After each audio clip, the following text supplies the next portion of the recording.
नमस्कार विद्यार्थी मित्रांनो, स्वागत आहे एजी एमपीएससी आपल्या युट्यूब चॅनलमध्ये. आज आपण 22 मार्च 2026 चालू घडामोडीचे प्रश्न आणि उत्तरे पाहणार आहोत.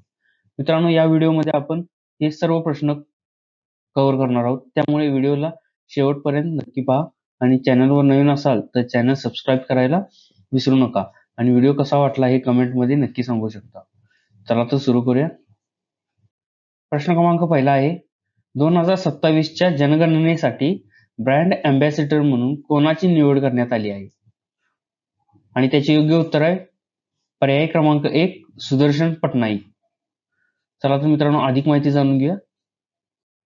मित्रांनो, नुकतेच 2027च्या जनगणनेसाठी प्रसिद्ध वाळू शिल्पकार सुदर्शन पटनाईक यांची ब्रँड अँबॅसेडर म्हणून नियुक्ती करण्यात आलेली आहे. तर मित्रांनो, हे सुदर्शन पटनाईक कोण आहेत? तर ते ओडिशातील प्रसिद्ध वाळू शिल्पकार आहेत मित्रांनो. आणि त्यांचे आता 2027च्या जनगणनेसाठी ब्रँड अँबॅसेडर म्हणून नियुक्ती करण्यात आलेली आहे. आणि मित्रांनो, गृह मंत्रालयाने त्यांची नियुक्ती आगामी जनगणनेबद्दल लोकांमध्ये जागरूकता निर्माण करण्यासाठी आणि राष्ट्रीय प्रक्रियेत नागरिकांचा सहभाग वाढवण्यासाठी गृह मंत्रालयाने त्यांची ही नियुक्ती केलेली आहे.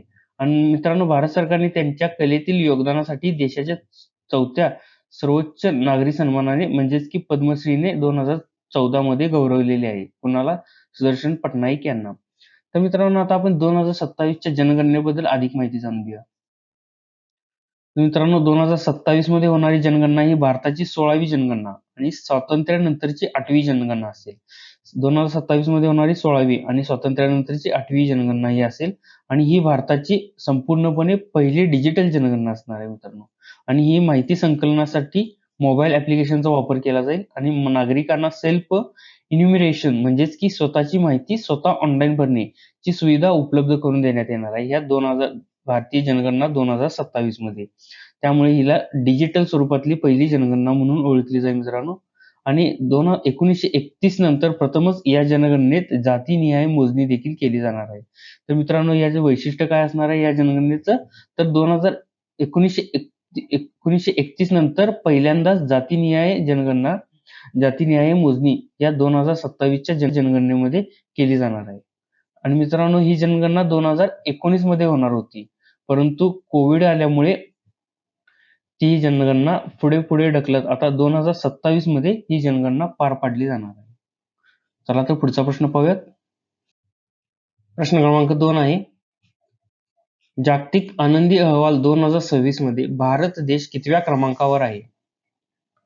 आणि याचे योग्य उत्तर आहे पर्याय क्रमांक 1 116व्या क्रमांकावर. तर मित्रांनो, नुकतेच जागतिक आनंदी अहवाल 2026 प्रकाशित झालेला आहे आणि त्यानुसार भारत हा 116व्या क्रमांकावर आहे. आणि मागील वर्षीच्या तुलनेत 2 अंकांनी सुधारणा झालेली आहे मित्रांनो या अहवालानुसार. म्हणजेच की मागील वर्षी म्हणजे 2025 ला 118व्या क्रमांकावर होता. आता भारत देश या वर्षी 2 अंकांनी सुधारणा होऊन 116व्या क्रमांकावर आहे. आणि मित्रांनो, दरवर्षीप्रमाणे फिनलंड सलग 9व्यांदा जगातील सर्वात आनंदी देश ठरलेला आहे. चला तर पुढचा प्रश्न पाहूयात. प्रश्न क्रमांक 3 आहे, सिटी युनियन बँकेचे नवीन ब्रँड अँबॅसेडर म्हणून कोणाची नियुक्ती करण्यात आलेली आहे? आणि त्याचे योग्य उत्तर आहे पर्याय क्रमांक 3 रवींद्र जडेजा. तर मित्रांनो, सिटी युनियन बँकेने भारतीय क्रिकेटपटू रवींद्र जडेजा यांची आपला प्राथमिक ब्रँड अँबॅसेडर म्हणून नियुक्ती केलेली आहे. मित्रांनो, रवींद्र जडेजा यांची सिटी युनियन बँकेचे ब्रँड अँबॅसेडर म्हणून नियुक्ती केलेली आहे. आणि रवींद्र जडेजा कोण आहेत? तर ते आघाडीचे भारतीय क्रिकेटपटू आहेत. आणि मित्रांनो, हा करार 2 वर्षासाठी म्हणजेच की मार्च 2026 पासून चालू होऊन ग्राहकांशी जोडणी मजबूत करण्यासाठी ही नियुक्ती करण्यात आलेली आहे.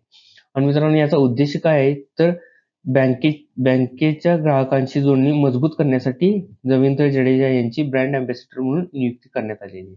आणि हा करार 2 वर्षांसाठी असणार आहे. चला तर पुढचा प्रश्न पाहूयात. प्रश्न क्रमांक 4 आहे, टाइम मासिकाने जाहीर केलेल्या जगातील 100 सर्वोत्तम ठिकाणे 2026 या यादीत भारतातील एकूण किती ठिकाणांचा समावेश करण्यात आलेला आहे?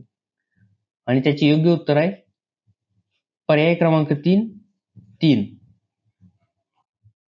तर मित्रांनो, नुकतेच टाइम मासिकाने जाहीर केलेल्या जगातील 100 सर्वोत्तम ठिकाणे 2026 या यादीत भारतातील एकूण 3 मुख्य ठिकाणांचा समावेश करण्यात आलेला आहे. आता ती 3 मुख्य ठिकाण कोणती आहेत?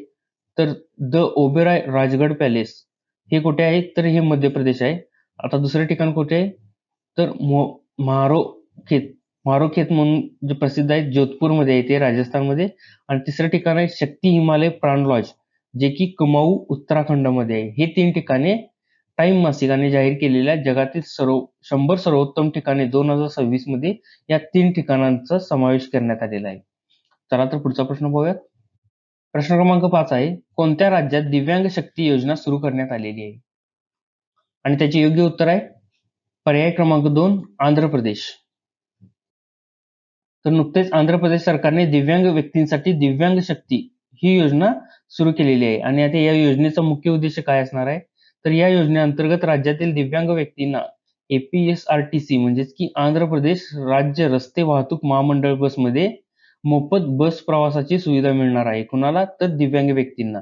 कोणी चालू केलेली आहे? तर आंध्र प्रदेश सरकारने. आणि आंध्र प्रदेश सरकारचे मुख्यमंत्री कोण आहेत? तर चंद्राबाबू नायडू आहेत. आणि आंध्र प्रदेशची राजधानी कोणती आहे? तर अमरावती ही आंध्र प्रदेशची राजधानी आहे. चला तर पुढचा प्रश्न पाहूयात. प्रश्न क्रमांक 6 आहे. जागतिक सॉफ्ट पॉवर निर्देशांक 2026 मध्ये भारत कितव्या स्थानावर आहे? आणि त्याचे योग्य उत्तर आहे पर्याय क्रमांक 1 32व्या स्थानावर आहे. ब्रँड फायनान्सच्या अहवालानुसार जागतिक सॉफ्ट पॉवर निर्देशांक 2026 मध्ये भारत हा 32व्या क्रमांकावर आहे. आणि भारताला किती गुण मिळालेले आहेत? तर 48 गुण मिळालेले आहेत. आणि मित्रांनो 48 गुणांसह भारताच्या क्रमवारीत मागील वर्षीच्या तुलनेत 2 स्थानांची घसरण झालेली आहे. आणि या निर्देशांकात पहिल्या स्थानावर कोण आहे? तर ते पहिल्या स्थानावर आहे अमेरिका. त्यानंतर चीन आणि जपानचा क्रमांक लागतो. आणि मित्रांनो हे सॉफ्ट पॉवर निर्देशांक काय आहे? तर एखाद्या देशाच्या संस्कृती, राजकीय मूल्ये, परराष्ट्र धोरण आणि जागतिक प्रतिमेच्या आधारे मिळणाऱ्या प्रभावाचे मोजमाप हा सॉफ्ट पॉवर निर्देशांक जाहीर करतो. चला तर पुढचा प्रश्न पाहूयात.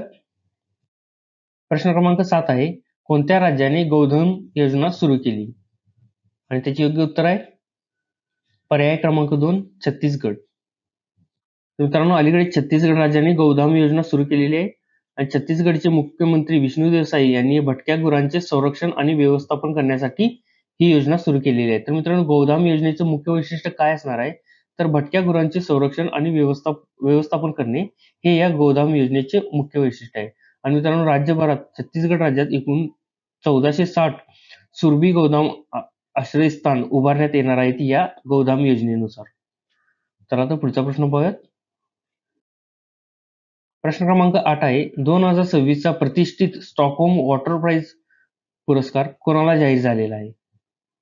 आणि त्याचे योग्य उत्तर आहे पर्याय क्रमांक 1 कावेह मदानी. 2026 चा प्रतिष्ठित स्टॉकहोम वॉटर प्राइज प्रसिद्ध जलतज्ञ आणि United Nations University Institute for Water Environmental Health and हेल्थचे संचालक आणि प्रोफेसर कावेह मदानी यांना जाहीर झालेला आहे.